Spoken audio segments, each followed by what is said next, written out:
qui a eu un début de carrière assez intéressant et même impressionnant à certains égards, qui depuis 4 ans quand même déçoit.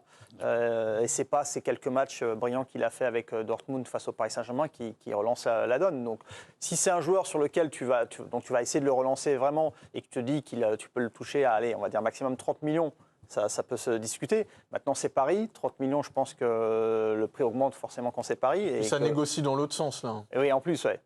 Donc, je pense que le prix va être demandé, va être plus élevé. Donc, pour moi, si ça dépasse 30 millions, c'est un pari trop risqué. Surtout que les performances contre Paris, c'est vraiment des matchs en trompe-l'œil. Il a été effectivement très bon contre Paris. Mais le reste de sa saison a été catastrophique. Mais il voulait se faire embaucher. Non, mais en tout cas, peut-être, je sais pas, peut-être que le contre l'Atlético et contre le PSV, il participe. Il participe. C'est comme moi en maths, quoi. Je veux dire, j'étais nul, mais le prof disait, il est présent quand même. Il repart, c'est-à-dire un état de dépression quasiment profonde. Mais c'est pas une association, le PSG, c'est pas. Il était en déprime. C'est pour te dire que déjà de le revoir dans des matchs de Ligue des Champions, mais ça, moi, je suis content pour lui. Décisif. On a commencé à remonter la pente. Maintenant, moi, je suis plutôt de toute façon d'accord avec toi, Dave. C'est-à-dire que je comprends que la piste, on puisse la trouver sexy. C'est un beau joueur, c'est un joueur frisson. Mais si on est dans la nostalgie d'il y a 3 ans, parce que sinon, là, l'échantillon, c'est un échantillon de 6 mois sur lequel on ne peut pas être formel que Jadon Sancho, surtout avec l'incompatibilité avec un club de très haut niveau qu'on peut peut-être déceler par rapport à son raté à Manchester United, effectivement, on n'a pas les garanties qu'en arrivant à Paris, dans un univers aussi très concurrentiel, avec beaucoup d'exigences, d'exposition médiatique, il sera capable de réussir ce qu'il n'a pas réussi. C'est pas un hasard s'il n'a pas réussi à s'imposer en équipe d'Angleterre, très concurrentielle. Ouais, mais je ne crois pas qu'à chaque fois, les échecs à répétition, ce soit à chaque fois la faute du coach. Il ne voulait pas de lui. Il faut regarder peut-être le joueur, et à mon avis, il a une limite. Et puis, est-ce qu'ils ont besoin de ce profil de joueur? C'est un peu un copier-coller. C'est un copier-coller de Barcola. Alors, donc, il n'y a pas tellement de logique. Cette année, c'est stat avec Dortmund. Regardez, c'est 3 passes D, 3 buts. Je veux dire, des joueurs déséquilibrants, mais pas assez efficaces, parce que là, c'est pas assez efficace. Non, parce que si son but, c'est concurrencer Dembélé, effectivement, ça pourrait être sympa à l'entraînement, mais il n'y a pas de nécessité spécialement à avoir. Mais il n'y a pas de profondeur de banc, quand même, à ce poste-là. C'est-à-dire que si Barcola se blesse, oui, mais alors après, effectivement, c'est une question d'argent, même si l'argument de l'argent, ça me gêne un peu, parce que Paris fait ce qu'ils veulent. Moi, je ne suis pas le financier de Paris Saint-Germain, donc s'ils veulent mettre 100 millions. Il y a quand même un cadre, Hervé, tu vas dire qu'ils font complètement ce qu'ils veulent. Une cohérence à avoir aussi. Mais tu as raison, David, en termes de statistiques, enfin, on parle de 3 passes, 2 buts. En Bundesliga, c'est quand même un endroit où les joueurs offensifs peuvent beaucoup marquer a priori. Lui, il l'a pas. Moi, je suis complètement d'accord avec toi, Dave. On a été ébloui par son match aller-retour contre le PSG. Il a été très bon. Mais le reste du temps, ça n'a pas été fou. Et c'est pas un hasard non plus si Gareth Southgate l'emmène pas parmi les 26 à l'Euro. C'est parce qu'il n'est pas non plus parmi les meilleurs joueurs. Après, il a fait des choix étonnants aussi, Southgate. Oui, mais c'est bon, pas le seul absent. Moi, je préfère voir un Barcola éclore que d'aller lui mettre un Jadon Sancho dans les pattes, alors que lui est là et prêt à... C'est pas un vieux truc parisien, ça, d'acheter ses bourreaux un petit peu, tu vois, c'est Sergueï Semak, quoi, tu vois, c'est un soir de grâce, il te met un triplé. On a surtout l'impression qu'ils ont un peu de difficulté, enfin pour l'instant, c'est sur ce début de mercato, attendez, il ne faut pas non plus tout avancer, mais ils ont du mal à trouver un peu les attaquants qui pourraient leur correspondre, parce qu'à un moment, ils étaient sur Osimhen, qui est quand même un contrat. Kvaratskhelia aussi. Là, ça ne vient pas forcément d'eux, là, le blocage. C'est que, fois, il faut. Ils sont difficiles en termes de. Luis Enrique, c'est pas tout à fait le profil de joueur qu'il apprécie. Enfin, c'est pas. D'accord, c'est pas tout à fait ça. Pourtant, ils sont revenus dessus parce qu'ils ont quand même besoin d'un attaquant. Après, Kvara, apparemment, du côté de Naples, ils ne veulent pas le vendre. Comme ça, l'affaire est réglée. Là, c'est pour le coup, ils voulaient un côté gauche. Léao, pareil, côté gauche. C'est mieux que ces deux-là, Sancho? C'est mieux que Léao et Kvaratskhelia, j'arrive pas à le dire. Ah non, Kvara, c'est très au-dessus. Ça va, la miquette. Léao, c'est logiquement, Léao, c'est au-dessus aussi. Mais le problème de Léao, c'est effectivement, il va falloir qu'il comprenne parfois un peu plus le sens du jeu. Alors, mais tu peux espérer qu'un Luis Enrique le fasse comprendre. Oui, puis qu'il soit en mode on est concerné tout le temps. Parce que lui, son problème, c'est un peu de. Parce que quand il fait sa tête des mauvais jours, franchement, lui, il n'a pas de niveau plancher, quoi. Je veux dire, il plonge, quoi. Et puis, il sera encore un joueur qui a brillé contre Paris, en plus. C'est vrai. Mais c'est quelqu'un qui s'est imposé au Milan, alors que ça n'a pas été le cas, effectivement, de Sancho à Manchester.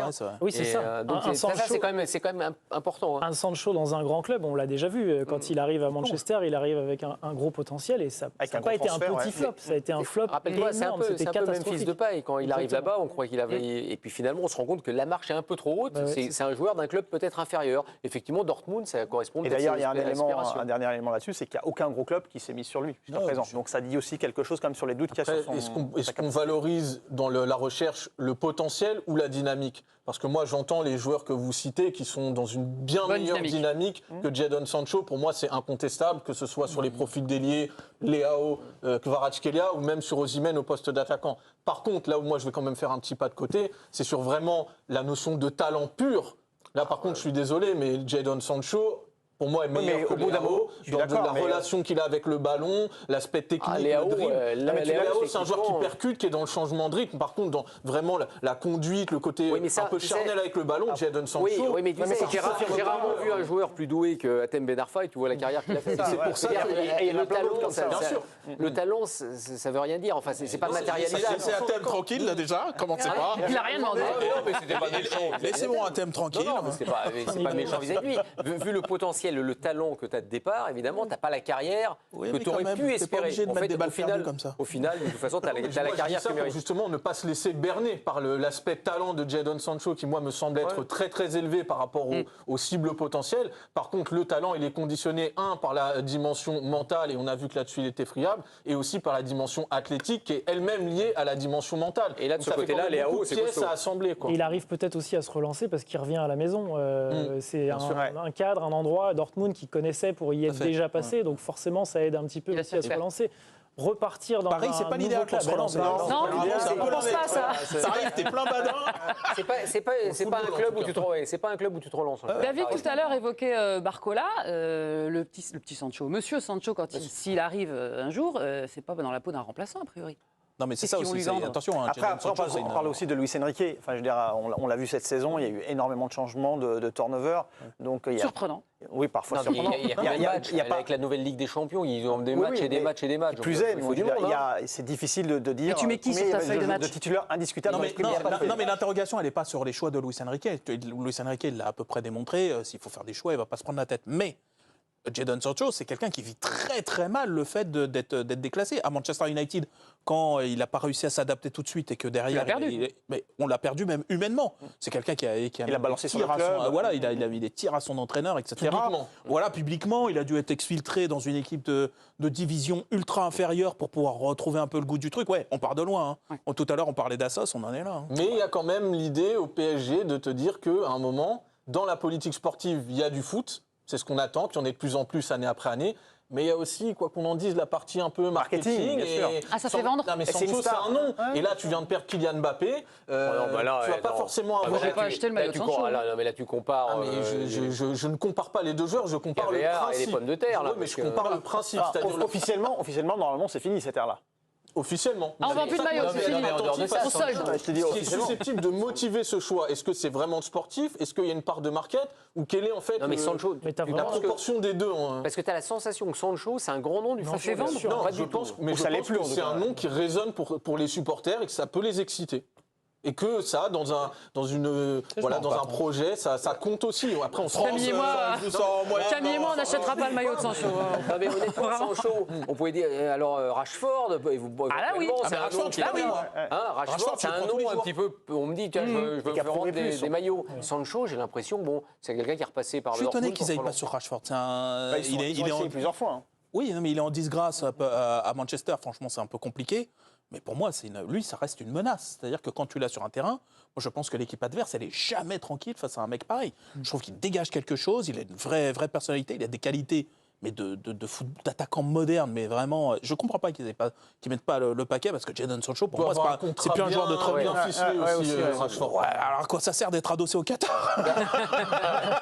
Si c'est pour faire les fonds de tiroir des autres, c'est pas la peine. Et sur le poste, là, on parle de Sancho ailier gauche. Est-ce que c'est vraiment la priorité? Est-ce que ça doit être la priorité au PSG? Des deux côtés. Il a joué à droite. Il peut jouer à droite. Oui, après, encore une fois, le PSG va sur des postes où c'est pas la priorité. Il va falloir aller chercher au milieu de terrain, plus dans l'axe. Des ailiers, ils en ont déjà. Il y a Dembélé, il y a Kolo Muani, il y a Barcola qui demande... Ils ont le droit de travailler sur plusieurs dossiers en même temps. Oui, mais on a l'impression que pour l'instant, c'est Kvaratskhelia, c'est Leao, c'est surtout ce profil-là. Mettez-moi un gros central aussi. Là, il va falloir, pour moi, c'est quand même ça la